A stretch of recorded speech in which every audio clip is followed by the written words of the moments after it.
Welcome friends. हम लोग इस वीडियो में जानेंगे कि तालिबान जो है अपने शासन में अफगानिस्तान में किन-किन चीज़ों को बदल रहा है। तो आप लोग वीडियो को शुरू से लास्ट तक देखिएगा, तो सारे कुछ आपको समझ में आ जाएँगे। ये सबसे पहले आप अफगानिस्तान का ये मैप देखिए, अफगानिस्तान का ये मैप है। इसकी राजधानी काबुल है, ठीक है? तो तालिबानियों के द्वारा जो है काबुल पर अधिकार कब किया जाता है? तो तालिबानियों के द्वारा जो है काबुल पर अधिकार 15 अगस्त 2021 को किया जाता है।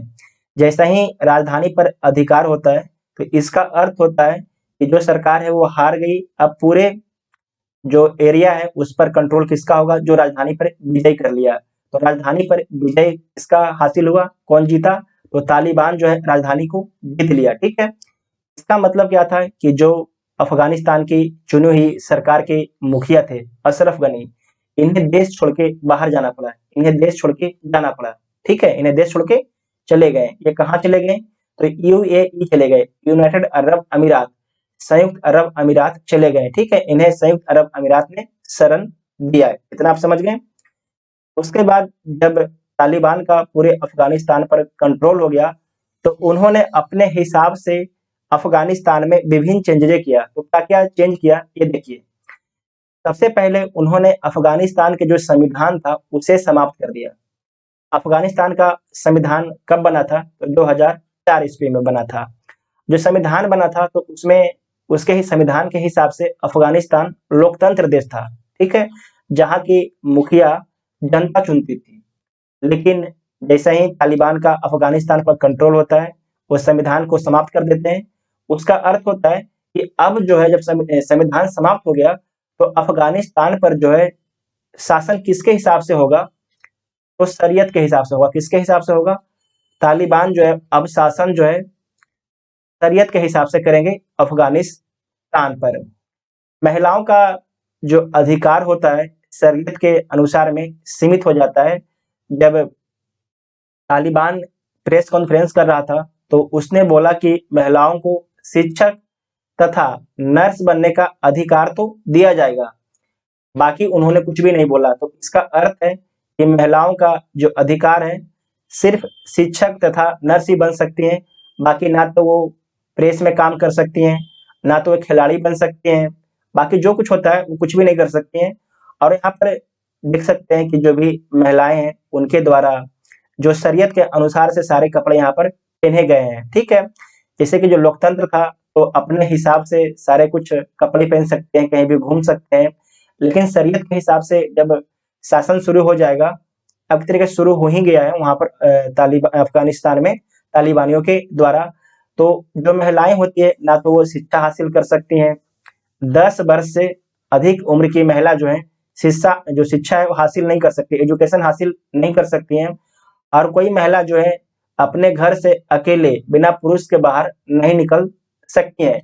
एक तरीके से बहुत बड़ा कड़ा प्रतिबंध होता है। अगर कोई चोरी करता है तो उसके हाथ काट दिए जाते हैं, सरेआम उसे गोली मार दी जाती है, ठीक है? कोई अगर प्रेमी आपस में शादी कर लेते हैं तो उन्हें पत्थर मार के जान मार दिया जाता है। तो एक तरीके से जो शरीयत के अनुसार जो शासन होता है, वो क्रूर शासन होता है, ठीक है? उसके बाद यहाँ पर आप देख सकते हैं कि एक पत्रकार हैं, जब स्टूडियो में रहती हैं, तो इनके कपड़े का वेशभूषा आप देखिए। जब ये अफ़गानिस्तान के जो एक तरीके से ग्राउंड वर्क में ये जब प्रेस रिपोर्टिंग करती हैं, तो ये हिजाब पहन के रिपोर्टिंग करती हैं, ठीक है? उसके बाद जो है तालिबान ने जो है अफ़गानिस्तान का नाम बदल दिया। तो नाम बदल के क्या रखा है? तो उसका नाम रखा गया है अब जो अफ़गानिस्तान का नया नाम होगा, the Islamic emirate of Afghanistan. इस नाम को याद रखना है, एग्ज़ाम में पूछा जाएगा। The Islamic emirate of Afghanistan कर दिया गया है।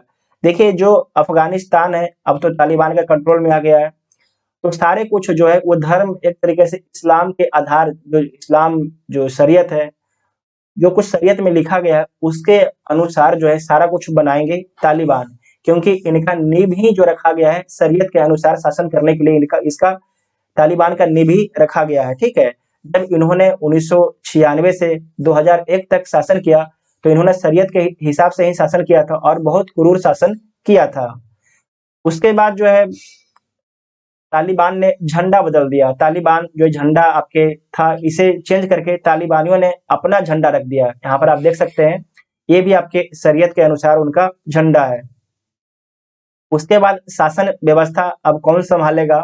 तो जो वहाँ के शासन व्यवस्था है, तालिबानी संभालेंगे। जो तालिबान के लड़ाके हैं वो संभालेंगे। आप यहाँ पर ये देख सकते हैं, ये 2 तालिबान के लड़ाके हैं। ये जो फोटो आपके है, अफगानिस्तान और पाकिस्तान के बॉर्डर का फोटो है, ठीक है। अफगानिस्तान और पाकिस्तान के बॉर्डर का ये फोटो है, ठीक है। यहाँ पर जो है तालिबान जो है एक तरीके से बॉर्डर को संभाल रहे हैं। और यहाँ तक प्रेस कॉन्फ्रेंस में ये भी बोला गया कि हमारे जो तालिबान ने बोला कि तालिबान के लड़ाके ही जो एम्बेसी है, जो अन्य देशों के एम्बेसी काबुल में है, उसका सुरक्षा कौन देंगे? तो तालिबान के लड़ाके जो हैं, जो एम्बेसी है उसका सुरक्षा देंगे। साथ में उन्होंने बोला कि जम्मू कश्मीर जो है भारत का आंतरिक मामला है, हम उसमें दखल नहीं देंगे। ये ऐसा क्यों बोल रहे हैं? ये सोच रहे हैं कि भारत जो है तालिबानी सरकार को मान्यता दे दे, ठीक है। ये इनका बोलने का मतलब ये है। आपको पता होना चाहिए कि जो लद्दाख है और जम्मू कश्मीर है, ये 2 आपके भारत के केंद्र शासित प्रदेश हैं। जो भारत की सीमा, ये सीमा अफगानिस्तान से लगती है। उसके बाद तालिबानियों ने क्या किया कि भारत से जो है आयात और निर्यात प्रतिबंधित कर दिया, मतलब आयात और निर्यात को रोक दिया है। 2021 में जो है 83.5 करोड़ डॉलर का द्विपक्षीय व्यापार हुआ था भारत और अफगानिस्तान के बीच में।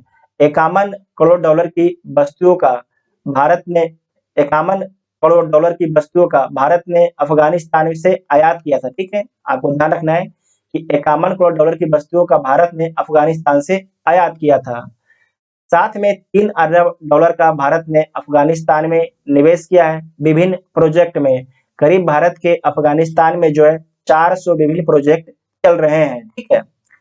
उसके बाद है कि अब भारत को क्या करना चाहिए? तो सबसे पहले जो अफगानिस्तान है, अफगानिस्तान से जो भारत के इंजीनियर हैं, जो हमारे राजदूत हैं, जो हमारी कुछ कर्मचारी हैं, हमारे नागरिक हैं, उन सभी को भारत सरकार को सबसे पहले अफगानिस्तान से बाहर निकालना चाहिए, ठीक है।